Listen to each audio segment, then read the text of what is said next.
Hello friends, welcome to zaagzoogkitchen.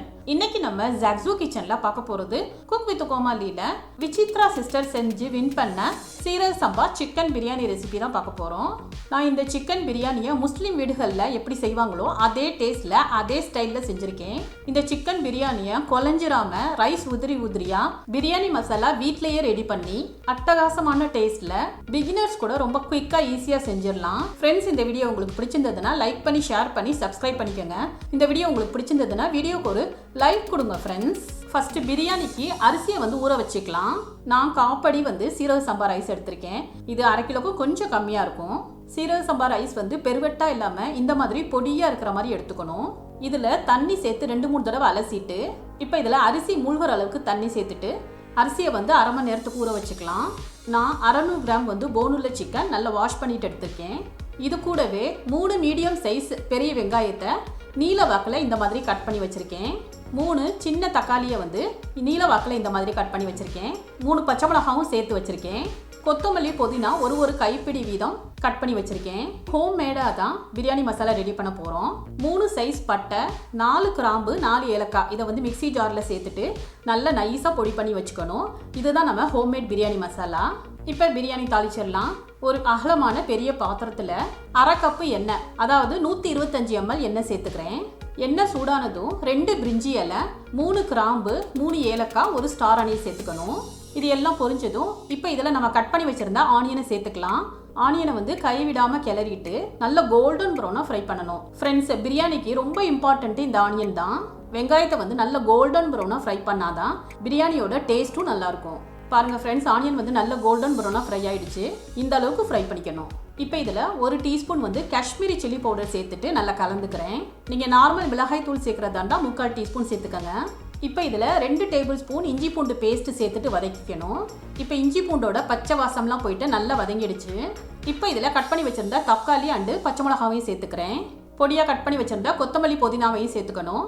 இது கூடவே 1/2 teaspoon கல் உப்பு சேர்த்துட்டு இது எல்லாத்தையுமே வெங்காயத்தோட நல்லா வதக்கிக்கணும். இப்போ இதை ஒரு லிட்டால கவர் பண்ணிட்டு ஒரு 2 to 3 மினிட்ஸ் மட்டும் நல்லா குக் பண்ணிக்கலாம். இப்போ வெங்காயம் தக்காளி எல்லாமே நல்லா வதங்கிருச்சு. அடுப்பு லோ ஃப்ளேம்ல வச்சுட்டு இப்போ இதில் 1/2 கப்பு தயிர் சேர்த்துக்கிறேன். நல்லா கெட்டியான தயிராக சேர்த்துக்கணும். இப்போ இதை நல்லா கலந்து விட்டுக்கலாம். இப்போ கொஞ்ச நேரத்திலேயே ஆயில் நல்லா செப்பரேட்டாக மேலே பிரிஞ்சு வந்திருக்கு பாருங்க. இப்போ இதில் நம்ம சிக்கனை சேர்த்துக்கலாம். 1/4 டீஸ்பூன் மஞ்சத்தூள் சேர்த்துக்கணும். இது பிரியாணிக்கு ஒரு நல்ல கலர் தரும்.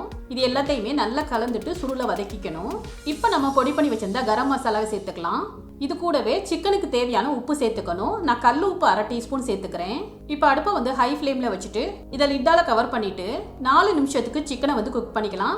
அப்பப்போ சிக்கனை அடிப்பிடிச்சிடாம கிளறி விட்டுட்டே இருக்கணும். இப்போ ஒரு 4 நிமிஷம் ஆயிருச்சு. இப்போ சிக்கன் பார்த்தோம்னா ஓரளவுக்கு நல்லா குக் ஆயிருக்கு. ஆயில் நல்லா செப்பரேட்டாக மேலே பிரிஞ்சு வந்திருக்கு பாருங்க. இப்போ இந்த ஸ்டேஜில் 1 டேபிள் ஸ்பூன் லெமன் ஜூஸ் சேர்த்துக்கிறேன். இதை நல்லா கலந்துக்கணும். இப்போ இதில் 1 கப் அரிசிக்கு 1.25 கப்பு தண்ணி சேர்க்கணும். எந்த கப்பில் அரிசி அளக்குறீங்களோ அதே கப்பில் 1.25 கப்பு தண்ணி அளந்து சேர்த்துக்கங்க. இப்போ இதில் 1 டேபிள் ஸ்பூன் கல்லுப்பு சேர்த்துக்கணும். இது நல்லா கலந்துக்கலாம். இந்த சமயத்தில் உப்பு சரியா இருக்கான்னு செக் பண்ணிக்கோங்க. உப்பு கொஞ்சம் சுள்ளுன்னு தான் இருக்கணும். அப்போதான் பிரியாணியில் உப்பு கரெக்டாக இருக்கும்.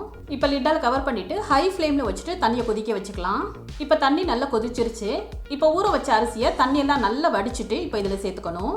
அரிசியை மசாலாவோட நல்லா மிக்ஸ் பண்ணிக்கணும். இப்போ இதை மறுபடியும் லிட்டால் கவர் பண்ணிட்டு 5 மினிட்ஸ்க்கு தண்ணியை நல்லா கொதிக்க வச்சுக்கலாம்.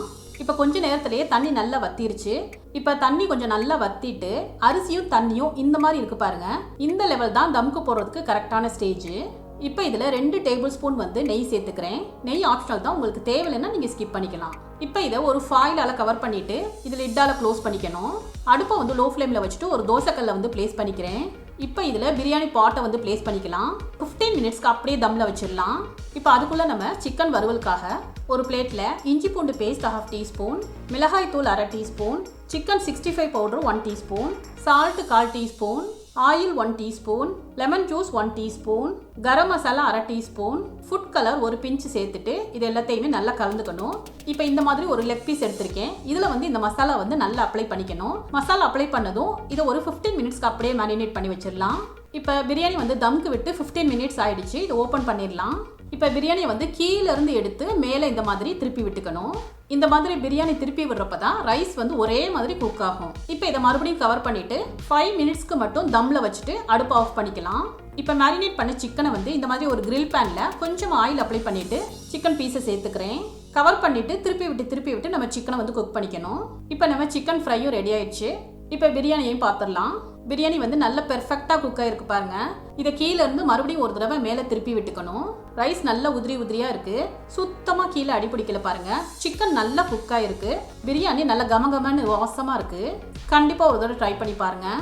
இப்போ இதை பிளேட்டிங் பண்ணிடலாம். பிரியாணியோட சிக்கன் ஃப்ரை, ரைத்தா அண்டு சுட்ட அப்பளத்தோட சேர்த்து சாப்பிட்றப்ப இதோட டேஸ்ட்டு வந்து வேற லெவலில் இருந்தது ஃப்ரெண்ட்ஸ். இந்த டேஸ்டியான சீரக சம்பா பிரியாணி ரெசிபி உங்களுக்கு பிடிச்சிருந்ததுன்னா நீங்கள் ட்ரை பண்ணி உங்கள் எக்ஸ்பீரியன்ஸை கமெண்ட்டில் ஷேர் பண்ணுங்கள். சுவையான சமையல், சுகமான வாழ்வு. தேங்க்யூ.